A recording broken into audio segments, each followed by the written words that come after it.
வேகத்தை வச்சுக்கிட்டு நீங்க திரும்பி அதை எப்படி மறுக்கலாம்? திரும்பி அதே காலையில போட்டதே திரும்பி போட்டா அப்ப திரும்பி நாங்க இருக்குங்கிற 2009 கண்டுபிடிச்ச அறிவியல் தத்துவத்தை வச்சு நீங்க திரும்பி விளக்குனா அதுக்கு எப்படி தீர்வு வர முடியும்?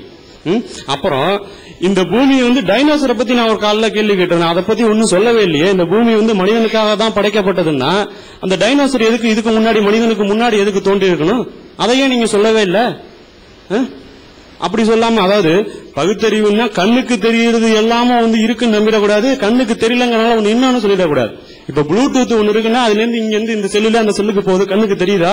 ஆனா ஒரு மணி நேரம் விஷயம் அங்கிருந்து இங்க போயிடுது. இப்ப காணல் நீர்னு ஒண்ணு இருக்கு, ரோட்ல போயிட்டு இருக்கா எட்டிக்கு தெரியறதுனால அது ஒண்ணு பக்கத்துல போனா இல்லன்னா கண்ணுக்கு தெரியறதுனால ஒண்ணு இருக்கு அப்படின்னு சொல்ல முடியுமா?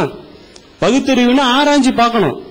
அறிவியல் பூர்வமா சொல்லி நிரூபிக்கப்பட்ட உண்மையா இல்லையான்னு முதல்ல நீங்க ஆராய்ச்சி பார்த்துட்டு அதுக்கப்புறம் இது நீங்க பொய் நிரூபிச்சுட்டு, இப்ப ஜீனோம்ல நிரூபிக்கல, ரத்தத்துல 99% சேர்ந்து இருக்குன்னு சொல்றாங்க.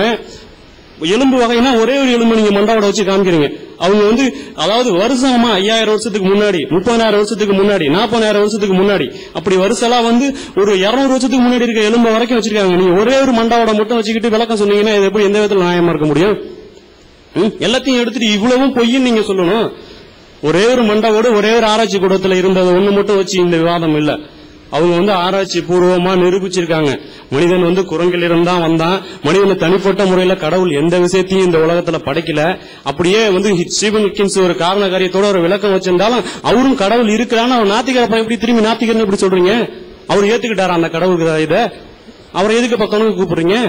ஒரு விவாத பொருளாதான் அவர் இருக்கிறாருங்கிறப்ப அதை விட்டுடுங்க, நிரூபிங்க. நீங்க அவர் இப்படிப்பட்ட பொருள் இல்ல நாத்திக கடவுள்னா என்னன்னு நீங்க சொல்றப்ப, அதாவது அறிவியல் பூர்வமாவே ஒரு விளக்கத்துக்கு வரும்போது உருவம் உள்ளது எல்லாமே அழியக்கூடியது, உருவாக்கப்பட்டது எல்லாமே அழியக்கூடியது. இப்ப அல்லாஹ்வுக்கு உருவம் இருக்கா?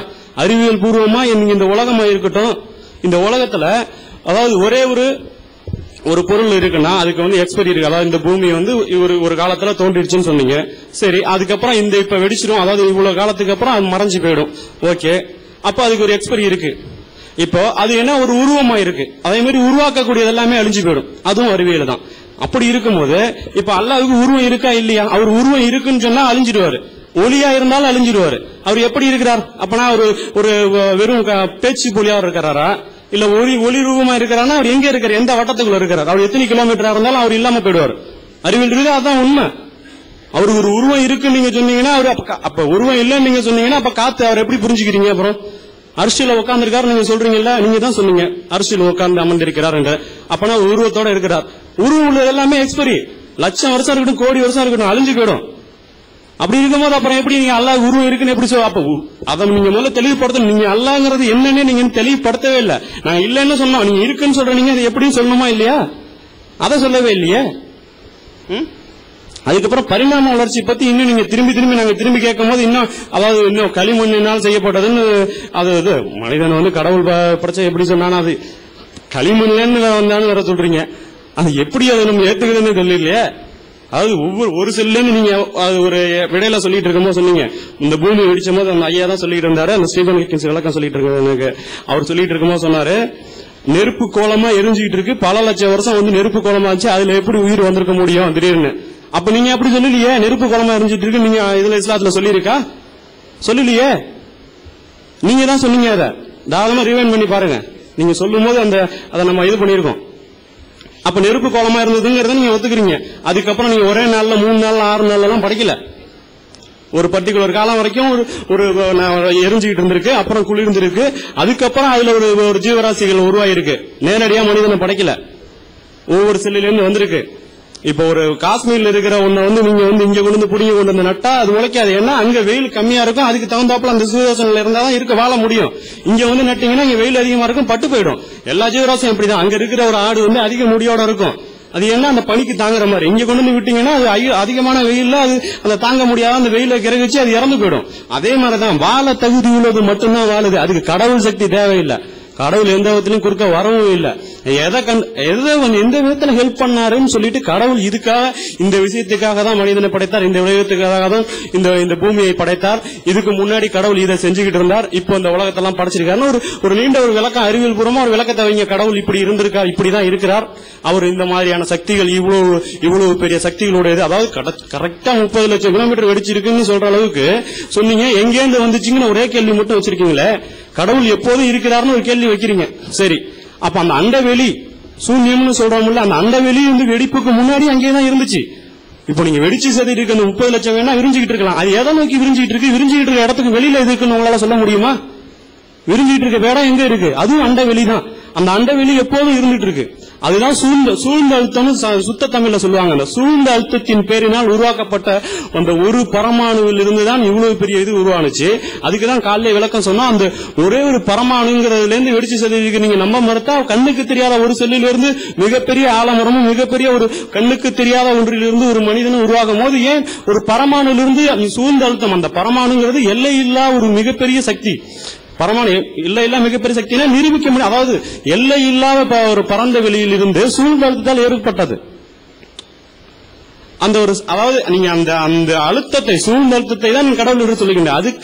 அதுக்கு அப்புறம் அந்த சூழ்ந்த அழுத்தத்தை நீங்க கடவுள் சொன்னீங்கன்னா அது என்னத்தை எப்படி அதை புரிஞ்சுக்கிறது? அதுக்குன்னு ஒரு எந்த விதமான, அதாவது ஒரு 100 நோட்டை 50 நோட்டை காலையில சொன்னேன். அதுக்கு ஒரு குணம் இருக்கு. அந்த 100 ரூபாய் கொடுத்தா என்ன பொருள் கிடைக்கும், அது என்ன கலர்ல இருக்கு, அதை எதை வச்சு உருவாக்குனாங்க, அதுக்கான எல்லா விதமான இதுவும் தெரியும். கடவுளுக்கு ஏதாச்சும் ஒண்ணு சொன்னீங்களா? கடவுள் இந்த கலர்ல இருக்கிறாரு, இந்த நிறத்துல இருக்கிறார், இந்த மனத்துல இருக்கிறார், இந்த குணத்துல இருக்காரு, அவரால் இதெல்லாம் முடியும், அவருக்கு இவ்வளவு கெப்பாசிட்டி இருக்கு, அப்படி ஏதாச்சும் ஒண்ணுன்னு சொல்லிட்டு அதை நீங்க மறுத்திருக்கணும். நீங்களே எல்லாத்தையும் சொல்லிட்டு அப்புறம் நாங்க மறுக்கணும். நாங்க என்ன சொன்னோமோ அதுக்கு நீங்க காலைல திரும்பி அதையே திரும்பி போட்டு காமிக்கிறீங்க. இன்னும் பிரீஃபா புத்தகத்தை முழு புத்தகத்தையும் வாட்சி முடிச்சாதான் எனக்கு தோணுது. அப்புறம் அது இப்போ உயிரினங்கள் திரும்பி அதே உயிரினத்துக்கே போயிட வேண்டாம். மனிதன் குரங்கில் இருந்தா வந்தாங்கிறதுக்கு நிறைய ஆதாரபூர்வமான விளக்கங்கள் இருக்கு. அதை மீண்டும் தெரிஞ்சுக்கிட்டு நீங்க திரும்பி மறுவிவாதம் பண்ணலாம். கடவுள் நீங்க இருக்கிறாருன்னு சொன்னாக்கா அதை நீங்க நீங்களும் அறிவியல் பூர்வமா அதை ஒரே விளக்கத்தை வச்சு சொல்லிடணும். திரும்பி அதே மாதிரியான விளக்கத்துக்கு போயிட வேண்டாம். அதுக்கு முன்னாடி சொல்லிடுறேன், அதாவது கடவுள் சக்தியால இந்த பூமியில எந்த ஜீவராசியும் வாழல. அதுக்கு வாழ தகுதி இருந்துச்சுனாதான், அதே சொன்னோம் முன்னாடியே காலையில சொன்ன மாதிரியே தான், ஒரு எலிக்கு வாழ தகுதி இருந்தாலும் அது பூனைகிட்டே தப்பிக்க முடிஞ்சாதான். ஒரு மான் அந்த காட்டுல வாழணும்னு சொன்னா புலிகிட்டே காப்பாத்தியாக பண்ணும். புலிகிட்டே அது அதால பாதுகாப்பா இருக்க முடிஞ்சாதான் இந்த காட்டுல அதால வாழ முடியும். அப்படிதான் ஒவ்வொன்றும் தகுதி. நாம இந்த இயற்கையை மாற்றி அமைச்சுக்கூடிய சக்தி இருந்ததுனாலதான் இங்க வாழ்றோம். நாளைக்கு நம்மள ஒரு எய்ட்ஸ் கிருமி ஜெயிச்சிருச்சுன்னா இந்த மனித ஜீவராசி இருக்காது. அதே மாதிரிதான் அந்த எய்ட்ஸ் கிருமியை நம்ம ஜெயிச்சதுனாலதான் இன்னைக்கு இருக்கோம். நாளைக்கு இதை விட மிகப்பெரிய ஒரு வைரஸ் கிருமி வந்தாலோ இல்ல வேற ஒரு தொற்று வியாதி வந்தாலும் அந்த மனித ஜீவராசி இருக்க போறதில்லை. வாழும் தகுதி உள்ளது மட்டும்தான் இந்த பூமியில வாழுது. அதுதான் சர்வைவல் ஆஃப் தி ஃபிட்டஸ்ட், அதுதான் ஜெயிச்சுட்டு இருக்கு. நாளைக்கு இத மாறும் போது, அதாவது நாளைய மனிதன் ஒரு சுண்டு விரல் இல்லாம பிறக்கலாம். அறிவியல் தான் நீங்க கேட்கலாம், நாளைக்கு மனிதன் எப்படி இருப்பாங்கன்னா, நாளைக்கு நமக்கு தேவையில்லாத முடி இல்லாம போகலாம், ஒரு சுண்டு விரல் இல்லாம போகலாம்னு அறிவியல் சொல்லுது. ஏன்னா சுண்டு விரல் நம்ம யூஸ் பண்ணல, முடி குறைஞ்சமா பிறக்கிறோம், அதாவது முடியே இல்லாம ஒழுக்க தலையா இருக்கலாங்கிறது. இதெல்லாம் நாளைக்கு தேவையில்லை. நாளைக்கு நமக்கு எதெல்லாம் வேணும், அதாவது நாம இப்போ நீங்க அறிவியல் ரீதியா மறுக்கலாம்னா, இப்போ ஒரு எதிரியை பார்த்து பயப்படும் போது நமக்கு முடி சிலுக்குதுன்னு சொன்னா அது ஆதி காலத்துல முன்னாடியே சொன்னதான் ஆதி காலத்துல நமக்கு இருந்தது. ஆதி காலத்திலேருந்து நமக்கு அட்ரினல் சுரப்பி சுரக்கிறதுல இருந்து ஒவ்வொரு விஷயமும் நம்ம ஆதி காலத்துல, அதாவது நம்ம ஓடிதான் பிழைக்க வேண்டிய சூழ்நிலை இருந்துச்சு. ஏன்னா ரொம்ப டீப்பா சொல்ல வேண்டியது இருக்கு. திரும்பி நீங்க அங்க போயிடுவீங்களோ பயத்துலதான் நான் சொல்றேன், பழைய இடத்துக்கே திரும்பி போயிடுவீங்களோன்னு. அட்ரினல் சுரப்பிலிருந்து மற்ற ஜீவராசிகளிலிருந்து மனிதன் ஏன் வந்தான்னா, மற்ற ஜீவராசிக்கு இருக்கிற மாதிரி மனிதனுக்கு சிறப்பு தகுதி எதுவும் இல்ல. ஒரு புலிக்கு இருக்கிற வலுவான ஒரு நெகமோ இல்ல ஒரு சிறுத்தைக்கு இருக்கிற மிக வேகமாக ஓடக்கூடிய தகுதியோ மற்ற ஜீவராசிகள் மாதிரி குரங்கிலிருந்து வந்த மனிதனுக்கு இல்ல. அவன் அவனுக்கு உள்ள ஒரே ஒரு ஆயுதம் மற்ற ஜீவராசிகளை விட அதிகமாக அவனுக்கு யோசிக்க திறன் இருந்தது, பகுத்தறிவு பார்க்கும் திறன் இருந்தது. அதை வைத்துக் கொண்டு இந்த ஒட்டுமொத்த இந்த பூமியை அவன் ஜெயித்து காட்டியிருக்கான். அந்த பகுத்தறிவு திறன் என்பது எப்படி இருந்தால், இந்த இயற்கை மாற்றக்கூடிய அந்த அறிவு, அதாவது ஆயுதத்தை அவங்க தயாரிப்பது, ஆயுதத்தை கையாளக்கூடிய திறன், அதுக்கப்புறம் அவன் இந்த இயற்கையை மாற்றி வீடு கட்டுறதுல இருந்து இன்னைக்கு செல்லு வரைக்கும் இயற்கையை ஜெயிச்சதுனாலதான் வாழ முடிஞ்சது. மற்ற ஜீவராசிகளை ஜெயிச்சு இன்னைக்கு வாழ்றதுக்கு தகுதி அதுதான், கடவுள் சக்தி இல்ல. அதே மாதிரி மற்ற ஜீவராசிகளும் வாழ்றதுக்கான தகுதி, அதுக்கு சிறப்பு தகுதி இருக்கு, அதுக்கும் கடவுள் சக்தி தேவையில்லை. இதை ஒட்டியே இந்த பகுத்தறிவு இருப்பதாக நான் நம்புகிறேன். மீண்டும் நீங்கள் அடுத்த விவாதத்துக்கு போவதாக இருந்தால் இதை ஒட்டியே போகலாம நீங்கள் இன்னும் சிறப்பாக கடவுளுக்கு தகுதி இருந்தால் அதை வெளிப்படுத்தி சொல்லுமாறு கேட்பேன்.